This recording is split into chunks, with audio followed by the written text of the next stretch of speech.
పవన్ కళ్యాణ్ గారు రావాల్సిందే, మా బాధలు తెలియాల్సిందే, నేను మాత్రం బయటకు పోను అంటే ఇంక లోపల పెడతాను. లోపల పోయినాక అక్కడ రూరల్ సీఎని పిలిపించాడు సార్ మంత్రాలు చెప్పడానికి.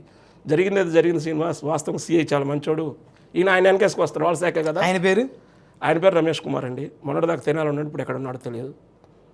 అందుకని ఇవన్నీ ఎంత బాధలుగా ఉంటాయండి సార్. ఒకసారి వెళ్ళిపోని శ్రీనివాస్, ఆయనకి పొలిటికల్ ప్రెజర్ ఉంది, నీకు తెలియదా, మంచి వ్యక్తే కంటే మంచి వ్యక్తి అయితే నన్ను ఎందుకు ఎన్కౌంటర్ చేయాలండి, నన్ను మాత్రం బయటికి రాను, నన్ను ఎన్కౌంటర్ చేయాల్సిందన్నా సార్. చివరికి బలవంతంగా తీసుకెళ్ళారు సార్. తర్వాత పడిపోయాను నేను. నిమ్స్ 24/7 అని చెప్పి ఒక హాస్పిటల్లో ట్రీట్మెంట్ తీసుకొని మరుసటి రోజు పొద్దున్న గవర్నమెంట్ హాస్పిటల్కి వెళ్ళారండి.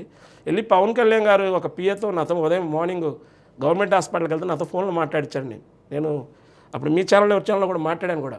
ఈరోజు మధ్యాహ్నం పవన్ కళ్యాణ్ గారు జనవాణి కోసం విశాఖపట్నం నోవాటెల్కి వెళ్తున్నారు, అక్కడికి వెళ్ళి మీ విషయం మీద స్పందిస్తారని చెప్పారండి. అక్కడికి వెళ్ళాక దీనికంటే పెద్ద ఇష్యూ అక్కడ జరిగిందండి. పవన్ కళ్యాణ్ గారిని నిర్బంధించారు. పవన్ కళ్యాణ్ గారిని నిర్బంధించడం నా లెక్కే ఉందండి.